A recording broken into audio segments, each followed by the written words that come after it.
Test. Okay, that's me. Zoom recording. Okay. Myself real quick.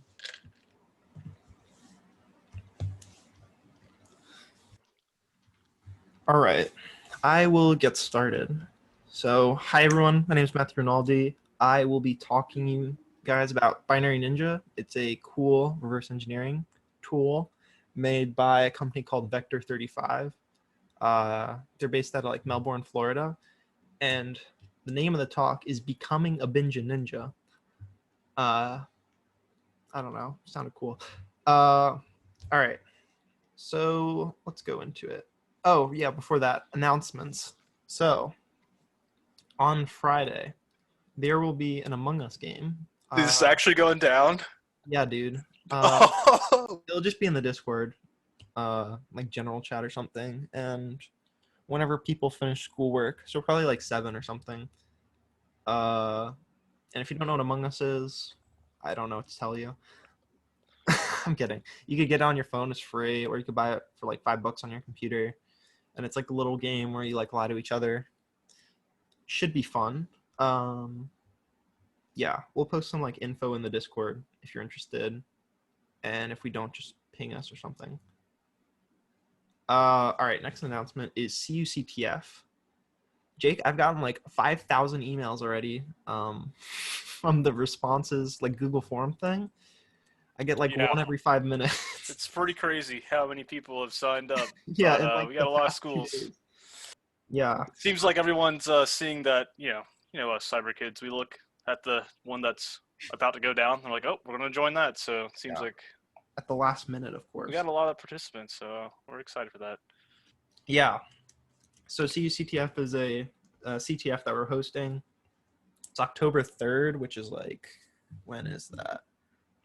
Oh, great. My phone won't tell me the date. It's next Saturday. Next Saturday? Okay. Wait, so not this one, next one. Okay. Yep. Next Saturday. Starts at 12 p.m. Eastern, so you don't have to wake up early. And it ends at 8 p.m. It's going to be a little quick one. It's going to be online. There'll be prizes. There's a bunch of teams competing. There's UCF, Georgia Tech. What else? Virginia, Citadel, West Point. A bunch of Indian schools, and I think a French school. There's a lot of people. There's a lot of schools. Oh yeah, University of San Diego just recently joined. The people who made Anger, which is cool. So yeah, lots of competition.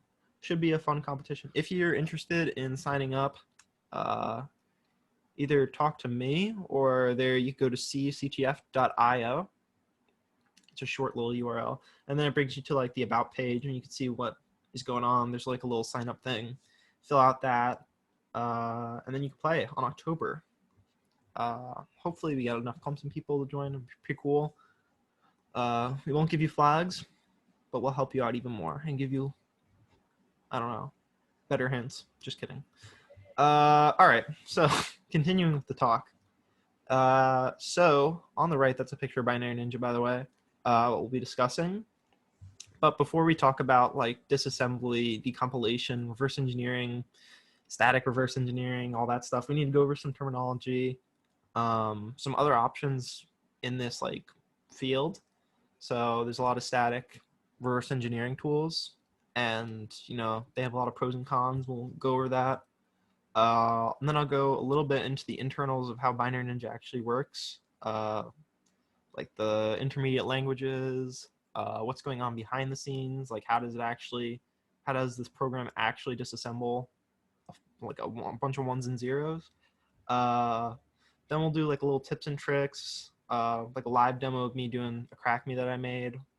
It's not really a crack me, it's just like a little sample program to show you some of like tips and tricks in action.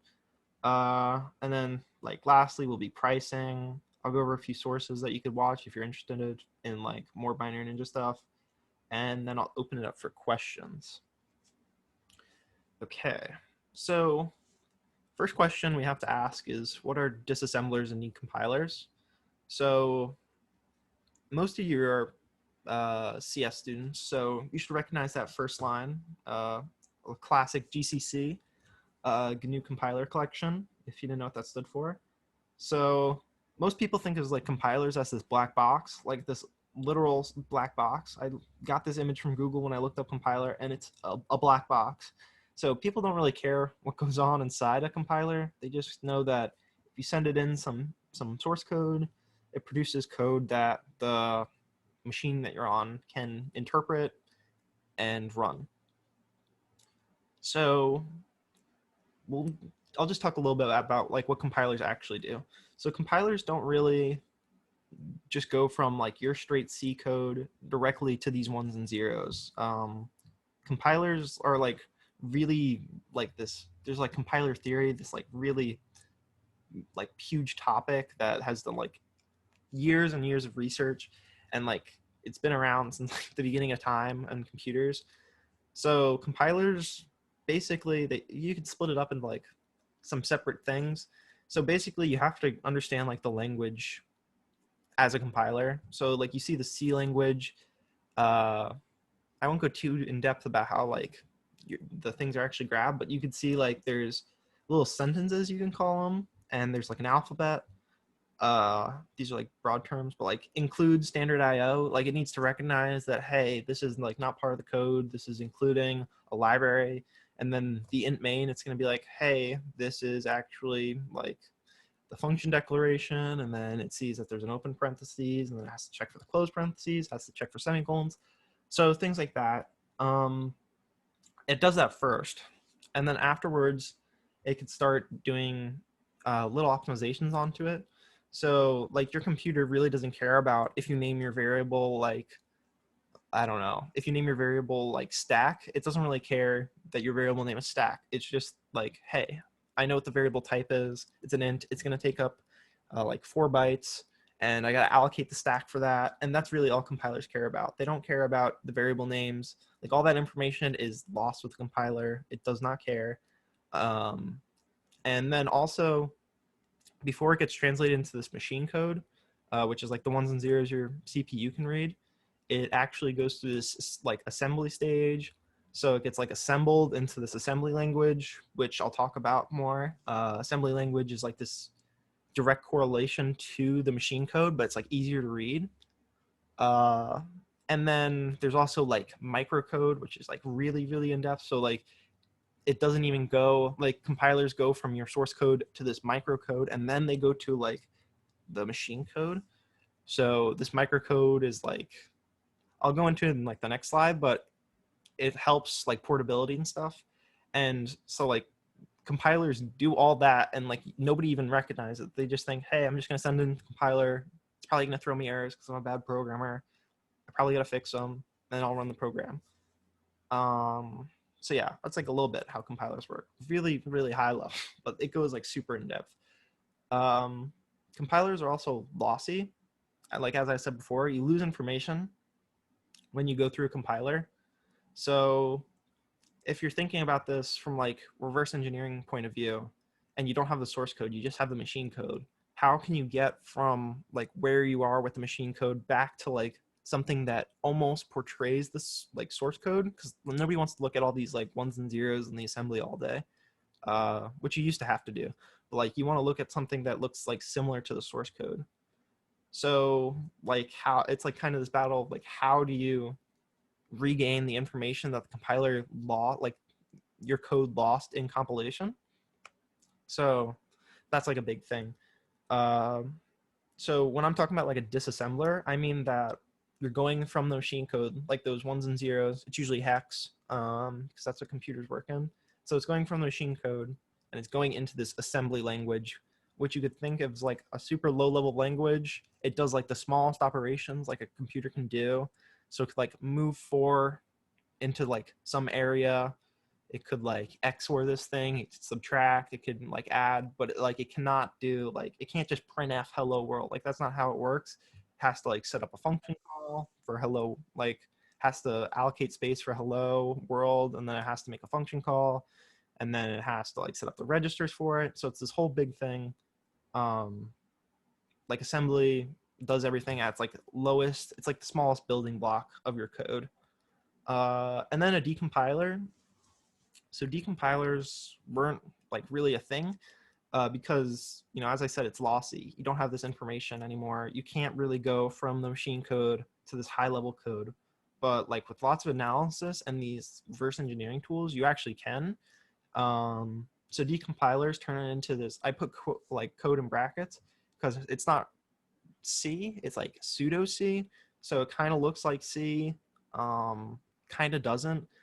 But it's like easy to look at because most people know C, and that's what you're going to be reading the entire time. So yeah, it goes to the code, but it's not really code. You can't like compile that code back into machine code. But yeah, decompilers are super cool because you could actually analyze like programs like like you don't have to look at assembly all day. And yeah, that's just like the greatest thing ever. And so this is what assembly looks like. So as you can see, there's like a bunch of instructions in that like white column in the middle. On the left, there's addresses, and then there's the opcode for each instruction. And then there's the instruction, and then there's like registers and arguments and stuff. You don't need to really worry about. All you need to worry about is like that middle white column where it says push, move, sub. So these are like the actual operations that are going on inside the CPU and like on your memory. So like sub RSP30 would be like subtracting the stack pointer by 30, move RAX, keyword, like all the stuff that you really don't want to read. So this is like disassembly. This is what disassembly looks like. And you could like make out what it's doing. You could see it says call malloc right there. And then there's this move RSI kind of stuff where there's like this really long hex string. And if you know anything about ASCII, this is going to be ASCII. And so if we go to the decompilation, this is what like the decompilation looks like. So it's actually like a lot cleaner. So this is actually like one-to-one of what it is. So you can see that like the malloc call actually has this argument like hex 24 here. There's like a variable that it's assigned to. The variable, you could like make it equal stuff, and then you can do offsets. And like decompilation is the greatest thing ever. It's kind of magic how it works. But yeah, so the last question is like, why do we need disassemblers? Like, how are they useful to like most people? Like, why would you ever want to go from this machine code to like the source code? I basically answered the last question, but so like imagine there's this like closed source project that you're not really sure what it does, and maybe it's like a game or something that you want to like see if you can break into and like make some cheats for. This is kind of like why you need it, because like you actually see what's going on instead of just like looking at the game and being like, I wonder if like I could put in like a 1 here, what would happen? Like you could actually see like where like your input is going, like what functions are being called. And then there's also like vulnerability research and exploit development. So you could like reverse engineer some protocol that you like want. So you could do like SSH, you could open up like an SSHD binary, which is like the daemon. And then, so if you find like an SSH like backdoor or something, it would never happen. But like if you find one, you'd be like the greatest hacker of all time. So like it's for these closed source things that you don't have access to, because oftentimes when you're doing vulnerability research and exploit development, you don't have the source file. And in CTFs, you never have the source file usually. You just have like the machine code, and you have to figure out what's going on based on machine code. So yeah, you need disassemblers to basically go from the machine code back to the source code and like the assembly code. And also, if you're asking any questions, I can't see because my Linux is broken, so don't worry about it. I'll get to questions at the end. You can just ask me. So yeah, that was kind of a lot, but that's like how compilers work, how decompilers work, how disassemblers work, machine code, things like that. So there's this thing called intermediate representation / language. So it's between the source and the file. That's like the source and the target is like the actual definition for it. So if you look at the picture on the bottom here, you have C, C++, Ada, Java, and so there's this front end. So you could think of the front end as like the compiler. Like you pass it into GCC, and it generates this backend input on the right. So these are like different architectures. There's ARM, Spark, PowerPC. x86 is what probably most of you use. And so there's this middleware where basically you don't convert, like you can't convert like C directly to x86, because like then you'd have to write like a C to x86 compiler or like a C to PowerPC compiler, like every single time you want to compile C to like one of these different architectures. So what you do instead is that you make this front end that converts like your C, C++, and Java all to this middle part, which is this intermediate representation. And this actually is like where it's not really code. It's like this kind of pseudocode looking thing. And it's like low level still. So it's like not assembly. It's like right in the middle. It's an intermediate representation. And then from the intermediate representation, you could compile it to like all these sorts of things. So you only have to write like a front end and a back end, which is like 2 half compilers instead of writing a full compiler. So you can convert C to ARM if you wanted to, and you only have to write the front end, like the C front end, and then you only have to write this, like the ARM back end. So like one thing goes in, you don't need to worry about like the middleware anymore. Like you could pass like everything into the front end, and then it generates the middle thing, and then you convert it to like the back end. Like it's kind of confusing, but that's how compilers really work behind the scenes. Nobody really thinks about it like that, but it's kind of important when you're doing all this reverse engineering stuff, like what the compiler is doing, the optimizations, and the things that it's doing. So yeah, this helps with portability, obviously, so you don't have to write like a C++ to ARM compiler every single time you want to write a C++ to ARM program.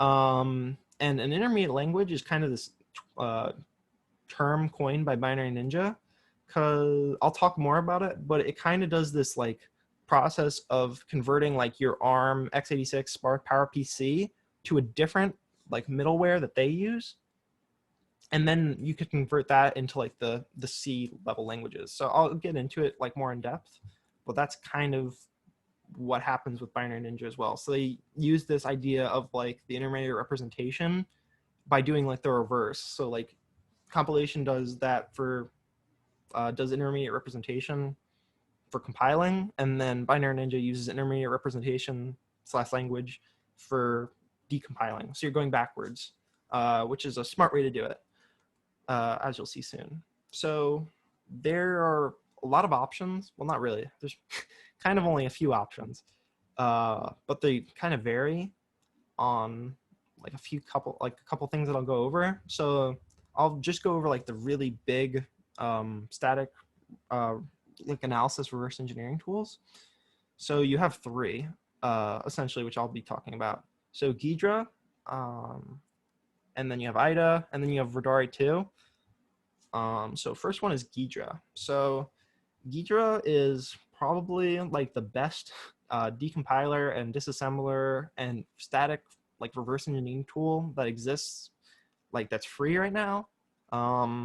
It's like super good. It was developed by the NSA, which kind of seems sketchy, but they open sourced it, which is, I don't know, weird. Like if you trust the NSA, you could download it. But there's like a lot of people looking at it, so there's not really a lot of things that could go wrong. There's not any backdoors that we know of yet. So some like cons. All right, the first con's kind of memey because like light mode, but you can turn it off. You can change it, I mean. It's project oriented, which is a little weird because like it's good for if you're doing like actual vulnerability research where you have to have like this, you're working on this specific task or project and you have all these files associated with it. And so it's good for that.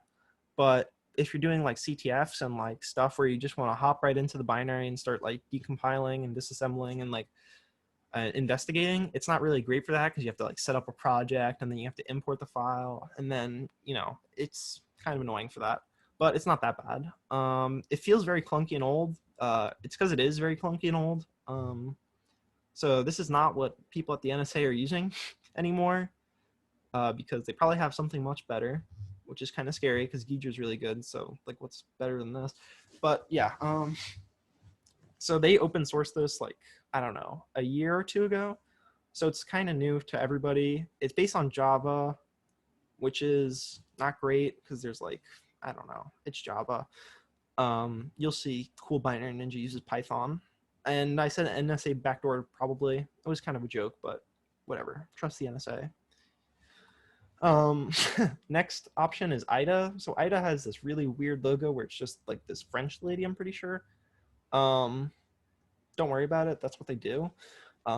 It's really, really good because it's been like the biggest like tool that everybody's used for like the longest time. So it has like a really well-developed community.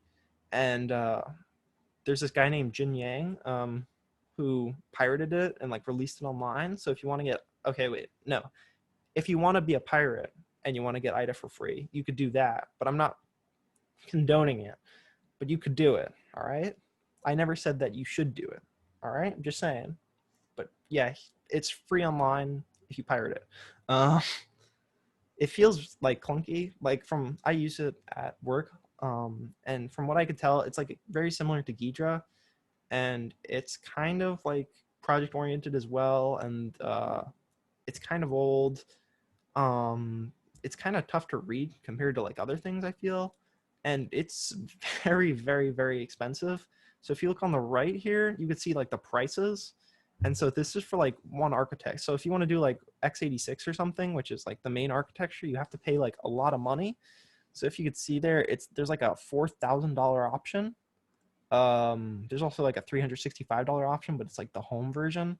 But if you want like the real stuff, it costs so much money. It's actually insane. And they don't do student discounts. They just charge everybody the same amount, which is, I guess, fair. Not really. Kind of BS. But yeah, so IDA, you could just imagine it as like this old but like really good tool because it has these like so many of these different optimizations and stuff that have been built into it over the years. And so it's like better than these new disassemblers that come out because a lot of people looking at it, a lot of people working on it for so many years. It's really good. But it's expensive, which is like the only con. Next is Radare 2. This one is free like Ghidra. It has this thing called Hopper, which is like a GUI version of it. So there's Radare 2 like command line, which you could use, but it's like difficult to use. Like if you ever use GDB, like I'm probably speaking to nobody here because nobody uses GDB. They just like compile their code and then change it randomly until their program works. But if you do use GDB, it's kind of difficult to use because like it has weird syntax. But if you want to like actually experience like the worst thing ever, you could use Radare 2. The command line interface is like so AIDS, it's not even funny. You have to pass in a bunch of A's just to like analyze. It's kind of really weird. It's arguably the worst disassembler out of these options. Like you should use Ghidra more than Radare 2. You should use like a lot of things more than Radare 2. Probably use objdump. Yeah, it doesn't deserve the slide, but it is open source and people use it like Atom. But yeah, there was like this test one year, I'm pretty sure, where they were like comparing how quickly or like how good like the intermediate languages for like Radare compared to like a bunch of other things, and it is so bad it's like not even funny. I'm pretty sure like it messed up like so many things that they didn't even count it, but it is an option if you want to use it. And then finally we got my boy BinaryNinja. Bottom left is like New Kids on the Block because BinaryNinja is really new. So Ghidra got released after it, but Ghidra has been like worked on for like so many years by the NSA. But BinaryNinja is like this cool Zoomer company. So it's technically free. You could get this cloud GUI online, and it does like the entire decompilation stuff. And it's like a full disassembler and decompiler online for free, which is really cool. It's relatively cheap. So like the student discount I labeled there, it's like $75 for a personal license. I'll go more in depth on like what the personal license versus commercial license, but it's actually really cheap compared to like everything else. Besides Ghidra, Ghidra's free. It's a dark mode default, which is like a win for most people, except Weston. It has a decompiler now. It didn't have a decompiler before, but it recently got updated, I think this year or last year. And it now has like a decompiler, which is like the high level IL is what it's called. The control flow is awesome. You can. So I was talking to Cody about this before, but you can in IDA and Ghidra, you have to have like these two separate panes where you have like the actual assembly code and then you have the decompilation. But in Binja or BinaryNinja, it's kind of all combined into like this one view. Like so you could either like look at like basically source code, or you could look at this control flow graph, which I'll show you guys later, which is like shows you where the if statements go and that breaks off into branches, and then you can see everything. Like you could actually visualize what's going on in the code better than just like looking at source code and just like, so the for loop does this and then if it does that. Like it actually looks readable with control flow, and it's Python everything. So like the entire thing is built on this like Python API, which is like the coolest thing ever, because you could do like so many different like analysis tools and like development that you could never do with like IDA, because IDA's API is like really bad. It's fully customizable, so like you could add your own plugins and stuff. You could change the UI. You get updates, you get support, and it's like a cool low-key company. It's not like big like IDA. So like I like asked for support on their website one time, and I just got like the owner of like the company hit me up, which is cool. Depending on how you look at it, but he was cool to talk to. And then you also have like these different levels of ILs, which is these intermediate languages, which I'll talk about later. The API again, it's super sweet. You could like get like all the functions. You get all the functions that have like a mem copy in them. Like you could do super cool stuff that's like not possible with other things. And then like it's still in development. Like it's constantly being developed. Like if you check, they have like a public GitHub repo of their API, and it gets like updated like every single day, and so the product gets better over time as you're using it. So the only cons, I forgot to label one, but it's still young, so like it's not going to do everything right. It's not like it doesn't have this huge of a community as IDA. You know, IDA has like books about it, and Ghidra has a book about it now, but like BinaryNinja doesn't. It's like kind of on the smaller scale. Uh, so like it doesn't have like all these little optimizations that IDA has, and it's still like it's just young, and it's just gonna get better eventually. And another con that I could think about like off the top of my head right now is the fact that it doesn't have where like on Ghidra there's this thing called Ghidra server where you can work with another person and disassemble things, which is good for like vulnerability research and working in teams, but I don't think Binja has that as of now. um, so yeah, just keep that in mind. I don't know how many people are doing VR work right now though. So yeah. So I'll talk a little bit about the internals. So the first line there, it may look like weird, like recursive descent disassembler. What does that even mean? It basically means that it starts at the start of the code. So there's like the start function that every like executable program has, and so it starts there, and then from there it goes through and like keeps track of every single function that's called in that, and then it keeps track of every function that's called in that, and then it disassembles it, calls every function, and then disassembles it. So it's kind of like going through, it's like listing, so it's picking up all the functions that are called and then adding them to this list where it'll disassemble them. So this is like a good way to get rid of, like, because data and code is kind of intertwined in the binary files, so it's kind of hard to like to tell which is which. Like, can you tell like this array of like a bunch of 4 ones is code, or is this like actual data? So there's like another way of disassembling, which is just a linear disassembler, which just goes from the start of the file and then just reads all the way down, which is like a super, I think Objdump does it that way, and maybe GDB does it that way, but it's like it doesn't get the best results because it sometimes messes up, because sometimes you have the data inside the code, as I said before, so it's going to interpret like some of the data as code, or yeah, and it messes up like the disassembly and stuff. So doing like a recursive descent is the best way as of right now. IDA uses it as well. I'm pretty sure Ghidra uses it. So only functions that are called like get disassembled, which is kind of how it works, and it makes a lot of sense.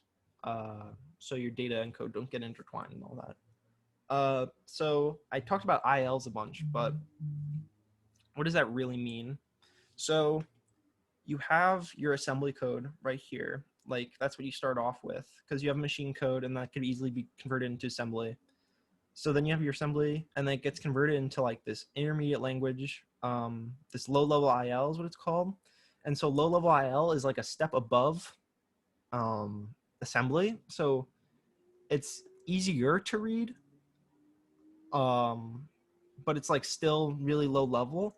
And so what's interesting is that you could do things like you could pass in like ARM assembly and x86 assembly, which are different architectures, so they have different instructions and stuff. And the low level IL like still converts it into the same like intermediate language.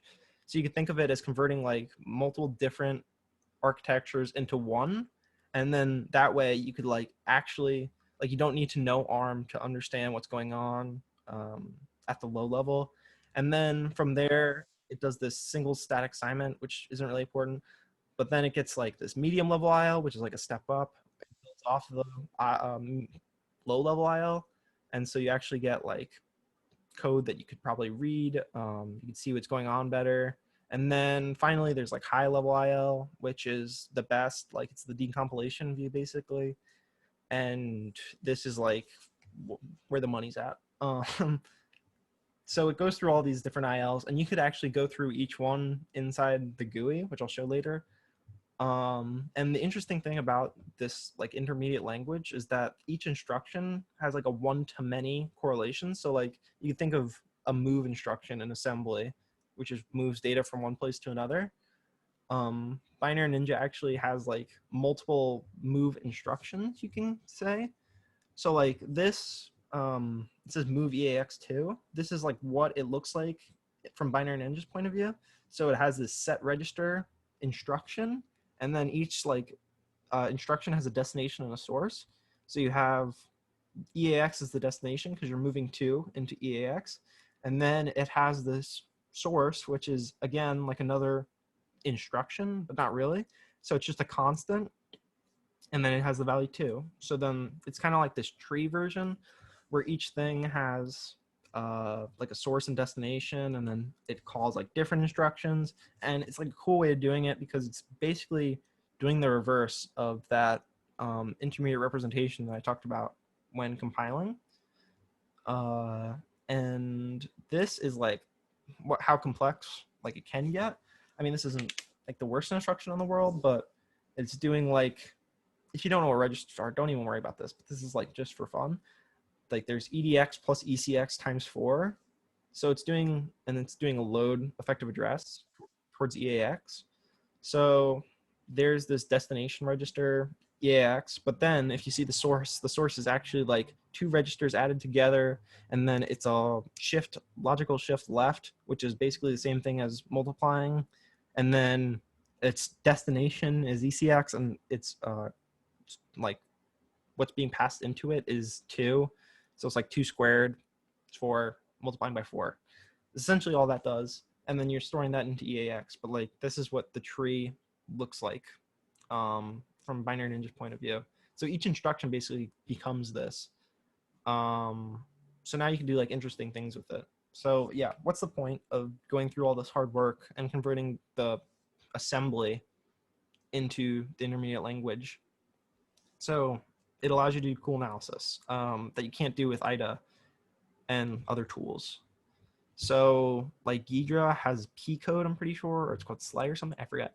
And then IDA has something else, but like there's no, they don't give you access to this intermediate language like BinaryNinja does. So you could do cool things like, if anybody's dealt with C++ before, there's these things called vtables, which are, okay, they're kind of difficult to understand, but like you have the classes, and then classes have functions inside of them. And vtables are basically how like you choose what function is being called for different classes, because like there's polygons, so there's like rectangles here, there's triangles, and then you have to know like which function is being called. And so you could actually like analyze how these virtual functions are being called, like the sides and area functions. And so then you could like see that, hey, when we're doing like a move EAX ECX, we're retrieving like a vtable pointer, and then we're doing call EAX plus 4, which is like a function call. You can see that it's calling the function at the offset 4 of the vtable. And so you could like recognize things like this, and then you could actually in your like in BinaryNinja, you could see like you can make some sort of plugin or something that automatically finds all these like calls that look like this and then convert them into like what the calls actually look like. So instead of seeing like this move EAX, ECX, call EAX plus 4, which is like impossible to read, you can see like, hey, it's actually calling polygon sides on this triangle. So that's pretty cool. If you ever like want to do analysis stuff like that, like BinaryNinja is a way to go by far. So yeah, let's talk like a bit about my use case.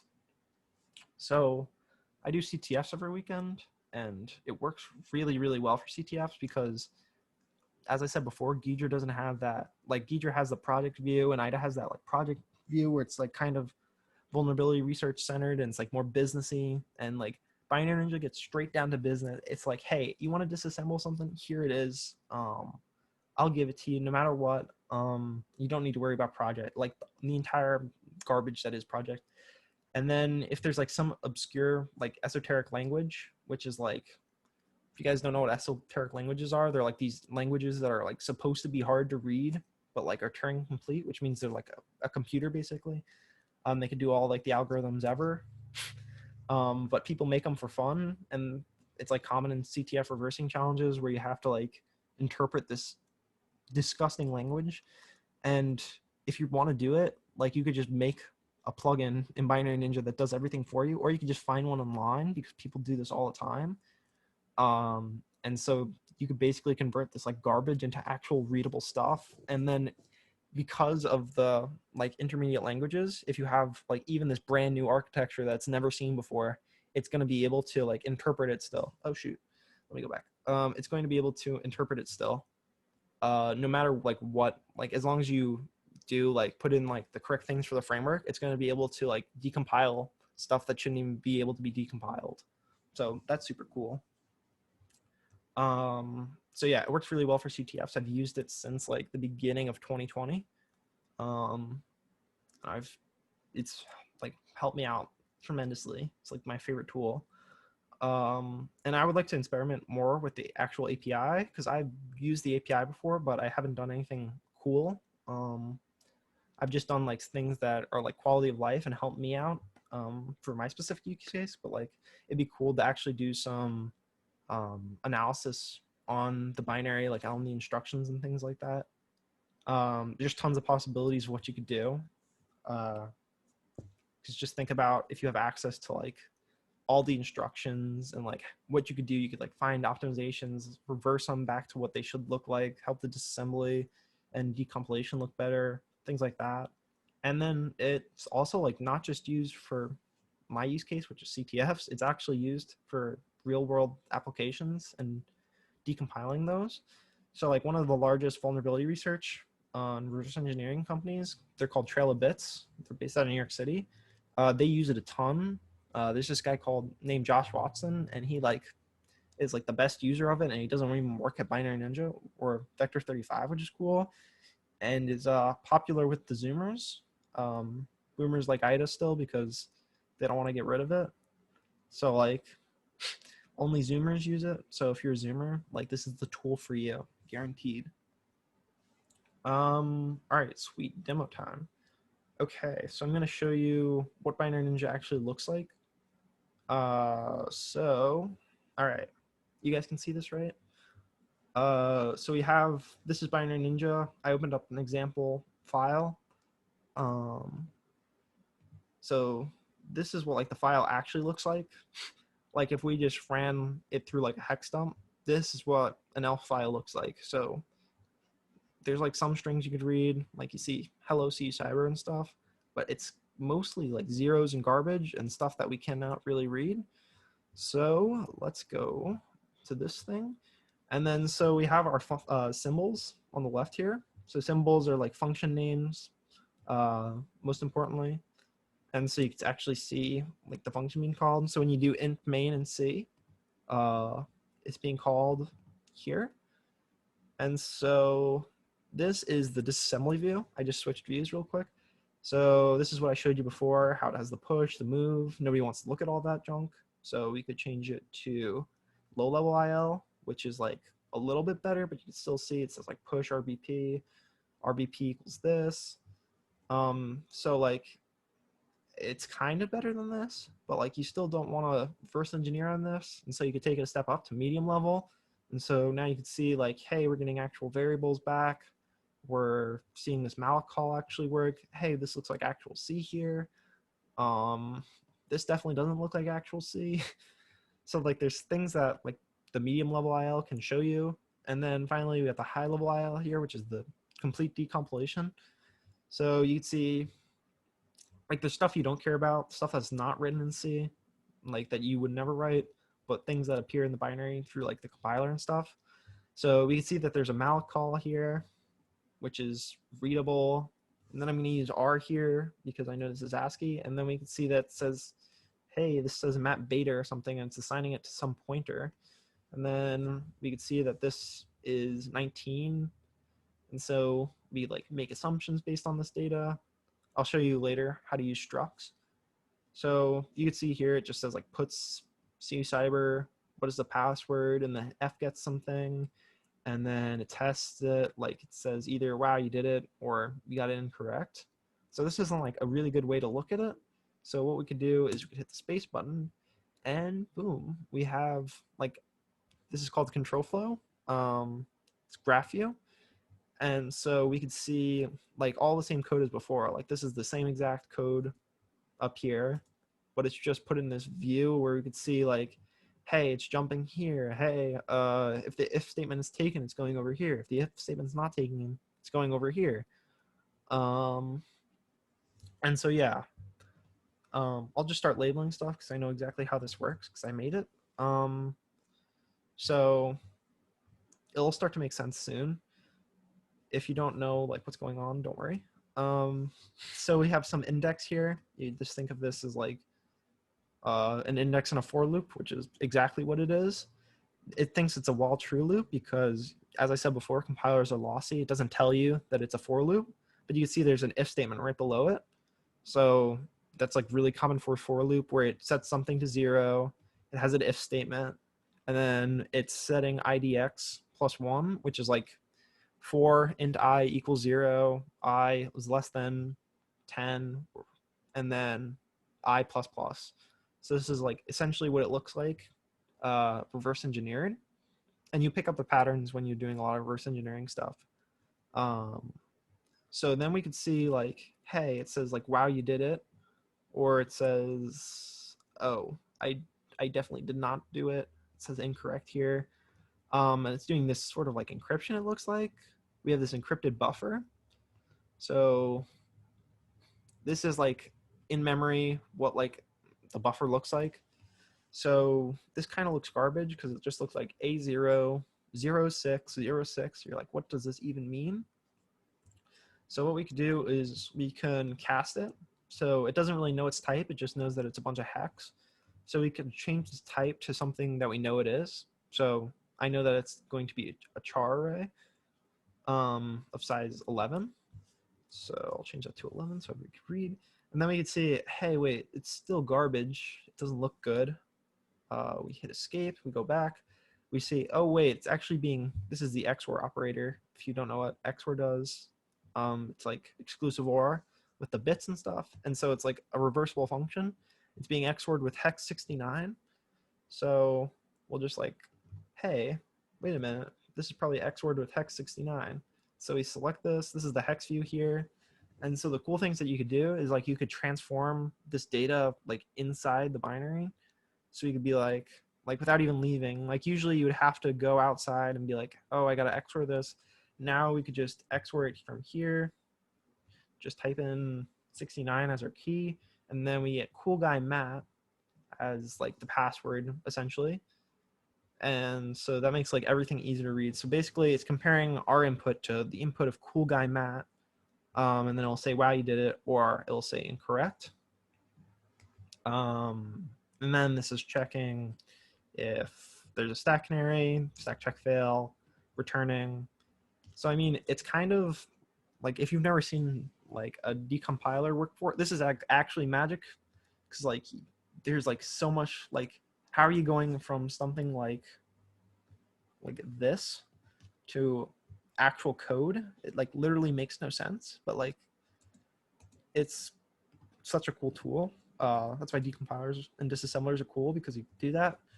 So the fact that we even have like variables showing up is just like the eighth wonder of the world. So I'll just go through like some random stuff that if you're using BinaryNinja you could use. Some key bindings and some stuff. So there's this pointer is what it looks like. So I'll just rename that pointer. I'm using the N key to rename something. And then you just type in the new name and it changes the references like all over here. So whenever you malloc something, you get a pointer returned. And so the pointer gets set to 19 and the pointer +4 gets set to mat bait. And then there's like a pointer plus hex C, which gets set to A. So like this is some weird stuff going on. But if we go here, we could look at the types. So this is all the types that exist in the binary, like all those structs and stuff. It's not really important, but you could do something like this, where you could say like, hey, this is the person structure. We could change its size with L. And we could be like, hey, this is definitely, like this would take a lot of time to figure out, but this is like, you can make a structure here, and then we could say like, hey, into age, takes up 4 bytes, and then we have this char of 32 for the name. You just rename that name. And then when we go back to main, something like nothing's changed still because it's still like a pointer. And it's cast as like an int32 pointer. But if we change its type to a person pointer, so we do person that. Oh, what did I name it? Person? Oh, go away. Okay, it's being mean to me. Okay, wait, what did I name that struct? Okay, let's go back. I definitely named it person. Okay, so you can set its type to a person pointer. Okay, there we go. Sorry, I'm shifting through this. So now it's like a person pointer. So point like it's a struct of type person, and this is like the size it gets malloced. So if you can't read hex, you can like change it to decimal. And then we see like the pointer gets set, like the first field get like of age gets set to 19. And then like the name here gets set to map beta. So it kind of messed it up because it still thinks that it's doing like offsets. But this is actually like the name field. So it did like some pretty stuff where it converted pointer like age equals to 19, which like you'd actually do in C. So yeah, you could do structs like that. Some other cool things you could do. H pulls up like the hex editor, which I was using before. And so this is where I could like select some things, and then I could like hash it if I wanted to. Well, I can't do it for that, but you could like hash things. You could do everything like in place. There's like a bunch of transformations you could do. And then also there's patching. If you've never heard of patching a binary, it's basically like you just make it do whatever you want it to do. So let's say I want to win every time. I could just go to here. I could say, hey, if I want to win every time, I could just say patch it so the branch is never branched, and then it says, wow, you did it every single time I run it. So you could do stuff like that. Sets up nops and stuff for you. It does everything. You could edit the assembly, like if you wanted to. Do stuff like that, and it changes like the file, and it can change the analysis and stuff. So yeah, that's like a really quick overview of what's going on. But yeah, that's how I use BinaryNinja all the time. So like some tips and tricks that if you're getting started, like you should learn. The hex editor is like super useful. Like it may not seem useful because it's just a hex editor, but it's kind of powerful. because you do everything without leaving the application. As I just showed, patching is like a joke. You just right click and say patch, and then you can click on any branch, and then you can just go there, which is cool, instead of having to like manually edit with a hex editor the specific like hex address of where everything is. And then you'd save the file contents, and then that patches the binary, which is useful for CTFs. And then you have the low level, medium level IL. They kind of seem useless. Like I showed you before, they weren't like the easiest thing to look at, but they're pretty good. Like when the high level IL, sometimes it gets messed up. So you could actually like look at the medium level IL and the low level IL and say like, oh, hey, this is where it got messed up because it thinks this is this, and then you could adjust it, and then it'll fix the high level IL for you by editing like the lower level stuff. And it's still better than assembly. So like if the high level IL is like super bad and like you need to look at something, the low level IL and medium level IL are still there for you to look at. I often look at them because the high level IL gets messed up often. And they're just much better. Yeah, better than looking at assembly for sure. Random key bindings. So if you're using it, these are ones that I like use 24/7. So you just press S to create a struct. So you could do that like on a specific line, and then it'll just like generate a struct based on like what it thinks it is. You can hit space to change views between like the control flow and linear. The I is where you're shuffling through each intermediate language. So this is like where I do this. So we got like the medium level, high level, disassembly, low level. So you can shuffle through all that with I. You change the names with N. You saw me do that. You can change the type. So if you know something's like a char and it thinks it's an integer, you could change the type to just say char. Control-Shift-O is something that I wish I knew earlier. You can open with options. So there's these like different options you could set. You'd say like, hey, the starting address should actually be like hex 420 or something. And then Control-M, I'm pretty sure is the plugin manager. Wait, let's check. Wait, that was what is it? Oh shoot. Okay, wait, that's settings. Yeah, so Control-M is actually settings. I lied. And then escape goes back to like the last function. So when you step in a function, let's get out of settings. So when you step in a function like puts, and you need to go back, you just hit escape. In IDA, you have to press like Alt left arrow, which is kind of bad. Escape's really easy. P can create a function. So if like you know some data is a function, you just press P on it and then declare a new function there. Semicolon is add a comment. So I'm like, hey guys, it's me. You could add a comment there, and so that's useful for like big binaries where you don't really know what's going on and you're making like educated guesses. And then if you're somebody who like can't read hex well, like me, you can make key binding like Shift R, which is what I did, and then convert the number into decimal. So if you see something like, hey, I don't like OXC, I can't read that, even though it's 12, you just do that. It's a key binding that I made. Oh, then also there's plugins. So as I mentioned before, like with this like IL structure, you could do like all sorts of things, and like it's like you could hack the UI basically. It's like whatever you think you could do, you can probably do it. You change whatever you want. So this is like a little plugin that I made, which basically converts like, so you can see on the right, there's like that array of integers. And basically I made it so you could copy and paste it into like a Python array, which is useful for whatever I do. But yeah, you can do a lot cooler things than just that. Oh, here's my flex. I found a bug in it. They patched it in 2.1.2313. So if you look at the GIF, as you cast something as like a void array, it just crashes the program. So I reported that, and I'm technically a contributor now to one of the biggest reverse engineering platforms in the world. So yeah, my flex.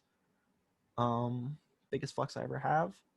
Okay, so like lastly, if you're interested in buying this, so the prices got updated recently with like the release of the decompiler. So there's the personal license, which is like you have like access to the API, which is like I have a personal license and I was able to do something like this. Um, and then there's like the commercial license where you can do cool things like import BinaryNinja and then you can just run it with like Python. You don't even need to open up the BinaryNinja program to do it. So like if you have the personal license, the only way you can use the API is through this like little terminal on the bottom. You can say like do like that, and this is like the way that you can interact with it. So it's kind of like IDA Python. So this shows like all the functions in the binary view. But yeah, so that's how you access like the API with the personal license. But the commercial is like fully headless, and so you can just do import like any other Python library. And so the personal license is $299. The commercial is 1200, which is like 1199. I know how to math, whatever. Students get a 75% discount, which is awesome. So personal actually only costs $74, and commercial only costs $299, and cloud is free always.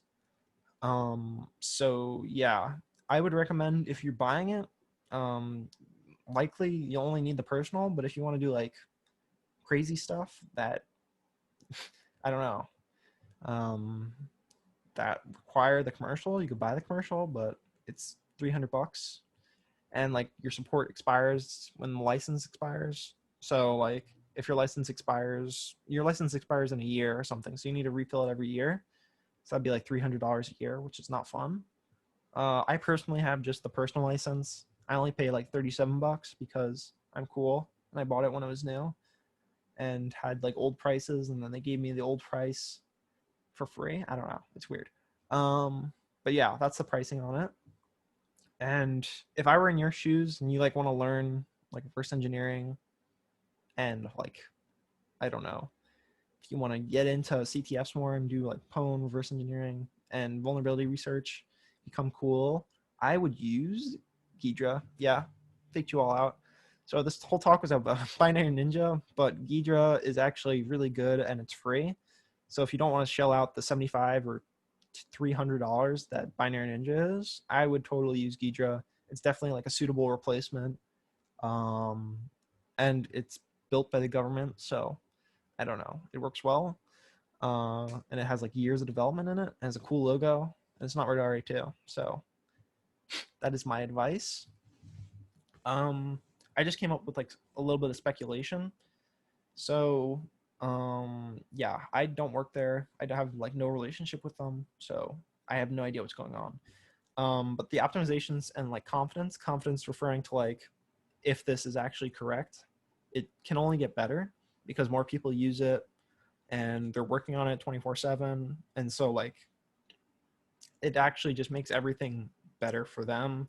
Makes your like disassembly and decompilation disassembly better, and you like do these little optimizations that figure stuff out, which is cool. And then they're also doing like some weird cloud, like with BinaryNinja Cloud, it does like machine learning or AI stuff. I was at like a talk when they released it. They basically said like they're using it to train like some models to make everything better, which is cool. Kind of buzzwordy, but yeah. Also, their design philosophy is like a really good foundation to like jump off of. So like IDA is kind of here. Wait, is this next slide? Yeah, you can see that IDA is kind of like this thing that's like duct taped together, barely holding up, and then like BinaryNinja is like cool. It's actually good. It wasn't like duct taped together, not like made of cardboard, because they made everything around the API, and that's like a really great design philosophy.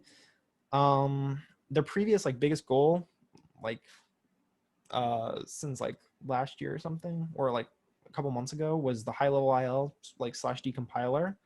So that didn't exist before now, but like now it does. But I don't know what their next biggest goal is. It's probably just like because they add all like sorts of new features every single day, and like They have interns that make cool features. They do like things that make your life easier.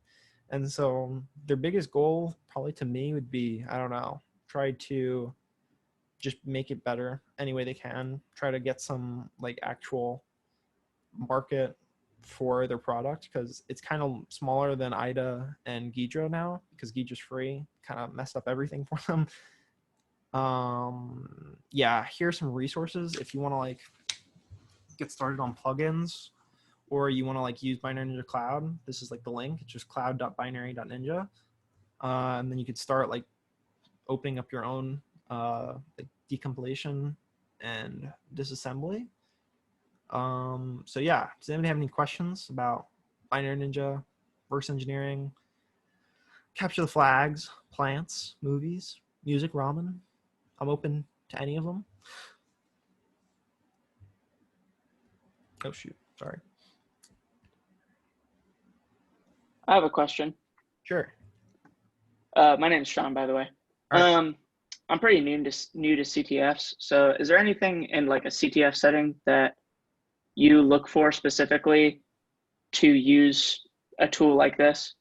Oh, sure. So CTFs are broken up into these like 5 categories, I would say. So there's reverse engineering, which like this would definitely fall into.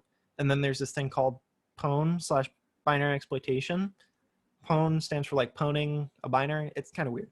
But binary exploitation is like you have like this binary here, and then you have to like find some vulnerability in it, like a buffer overflow or something, and then you have to get like code execution on the binary. So it's kind of like exploit development in real life. But then like those were what it would like really fall under. And then there's like other categories like crypto, web, which are like websites and stuff. Crypto is like math. And then there's like miscellaneous things like steganography. So it only falls into like those first 2 of reverse engineering, or rev is what it's called. And then there's pwn and binary exploitation. So that's what people use it for. Gotcha. Thank you. No problem. Matt, I kind of have a question as well. Sure. So we saw the binary, and we saw that you could edit it as you're, looking through it, which is pretty awesome, and deconstruct it. Can you, or reconstruct it? Can you view like the actual register values and everything in this editor as well, or? So like register values are like kind of happen at runtime, because we don't know what RSP is here. Okay. Yeah. So like it like we know that RSP is subtracted by 30, but we don't know what like is actually in RSP. So you can just edit this binary and make it do something completely different and then run it, kind of thing. Yeah. So like right now, if I just get rid of all my changes, so if I patch this and I say, oh shoot, I'll patch this in a better way. Okay. So if I patch this and just say, okay, wait, I can run it. Can you guys see this on the right? My terminal, I hope. Yeah. Okay, sweet. So this is like what the binary actually looks like. And so like, this is basically, this is what this is. So if we do, okay, wait. Oh, it's cool guy Matt, isn't it? Yeah. So like if we get the password wrong, it messes up. But if we can do something like this, patch never branch, because it's like that red one, and then we could file, save as, save file contents, we do patched, and then we'd see this is over here now. We'd see that patch file. We could do chmod plus x, example patched. And then example patched, if we run it, and no matter what we type in, it's gonna say, wow, you did it. So you can do stuff like that. Yeah. Okay, so you can't actually walk through and No, that would be like GDB. Okay. Yeah. So yeah, that's like dynamic analysis, which is like different. Cool. Oh shoot, I can't edit it. Okay, whatever. You get the point. Okay. Any other questions?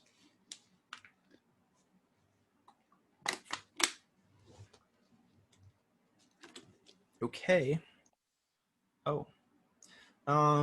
These were my sources. if you want to read. This person's really cool. They made a talk about similar things, but they're cooler than me, and they work at Trail of Bits. I don't. But yeah, all right, that's it. Don't forget about Among Us. Dang, Max. The huge flex. Huge flex. Wait a minute. All right, yeah, there we go. It took a long time. Nice. And this is going down tomorrow. Yeah. You want to play on mobile or Steam? I play on mobile because I'm a boomer. You're a wait. boomer. How do I? A Zoomer. Okay, there we A go. Zoomer. Oh wait, is my screen still being shared? Yeah, it's still being shared. Yes. Oh god, how do I turn off? Oh, stop recording. There we go.